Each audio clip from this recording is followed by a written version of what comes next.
നമസ്കാരം. വയനാട് ചൂരൽമല ദുരന്തത്തിൽ മുഖ്യമന്ത്രിയുടെ ദുരിതാശ്വാസ നിധിയിലേക്ക് വന്ന പണം എന്ത് ചെയ്തു?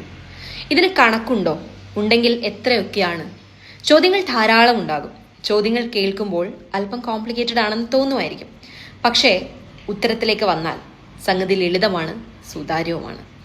കണക്കുകൾ കൃത്യമായി കേരള സർക്കാരിന്റെ CM ഡിസ്ട്രസ് റിലീഫ് ഫണ്ടിന്റെ വെബ്സൈറ്റിൽ ലഭ്യമാണ്.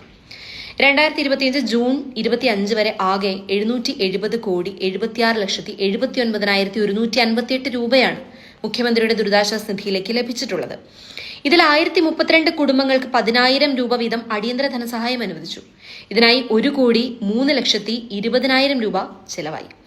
ജീവനോപാധി നഷ്ടപ്പെട്ട കുടുംബങ്ങൾക്ക് ഒരു വീട്ടിലെ 2 പേർക്ക് വീതവും, രോഗികൾ ഉണ്ടെങ്കിൽ 3 പേർക്ക് വീതവും 300 രൂപ വെച്ച് 9 മാസത്തോളം 2,218 പേർക്ക് നൽകി.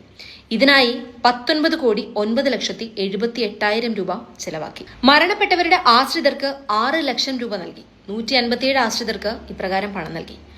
9,30,00,000 ഇതിനുവേണ്ടി ചെലവായി. ഒരാഴ്ചയിൽ താഴെ ആശുപത്രിയിൽ കിടന്ന 8 പേർക്ക് 5,400 രൂപയും അതിൽ കൂടുതൽ കിടന്ന 26 പേർക്ക് 16,000 രൂപയും നൽകി. ഇതിനു പുറമെ ഗുരുതരമായി പരിക്കേറ്റ 34 പേർക്ക് 7 ലക്ഷം രൂപ നൽകി.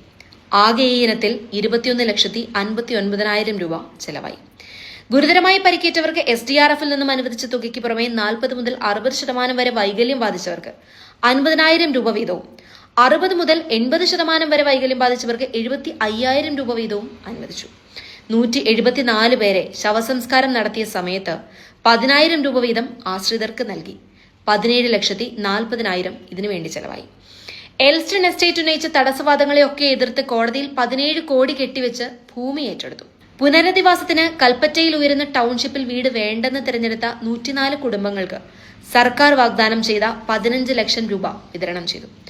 ആകെ 16,05,00,000 രൂപയാണ് ഈ ഇനത്തിൽ വിതരണം ചെയ്തത്.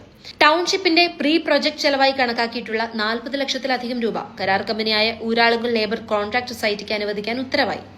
ഇതുകൂടാതെ ക്യാമ്പുകളിൽ കഴിഞ്ഞിരുന്നവർക്ക് വാടക വീട്ടിലേക്ക് മാറി താമസിക്കുന്നതിന് ഒരു കുടുംബത്തിന് പ്രതിമാസ വാടകയായി 6,000 രൂപ വീതം അനുവദിച്ചിട്ടുണ്ട്. ഇപ്രകാരം വാടകയ്ക്കായി 3,98,10,200 കോടി രൂപ ചെലവഴിച്ചിട്ടുണ്ട്. സൈന്യം രക്ഷാപ്രവർത്തനം നടത്തിയതിന്റെ പേരിൽ കേരളം നൽകേണ്ടി വന്ന 100 കോടിയിലധികം രൂപ, പ്രധാനമന്ത്രിയുടെ വയനാട് സന്ദർശനവുമായി ബന്ധപ്പെട്ട് വന്ന യാത്രാ ചെലവ്, ഇതെല്ലാം കേരള സർക്കാരാണ് നൽകിയത്. പുനരധിവാസവുമായി ബന്ധപ്പെട്ട സർക്കാർ നടപടികൾ പുരോഗമിക്കുകയാണ്. സർക്കാർ കൃത്യമായ വീക്ഷണത്തോടെ മുന്നോട്ട് പോവുകയാണ്. അതുകൊണ്ട് തൽക്കാലം മാധ്യമ വാർത്തകൾക്കും കുബുദ്ധികൾക്കും ചെവി കൊടുക്കാതിരിക്കാം. കൃത്യമായ വിവരങ്ങൾ നിങ്ങളുടെ വിരൽത്തുമ്പിലുണ്ട്.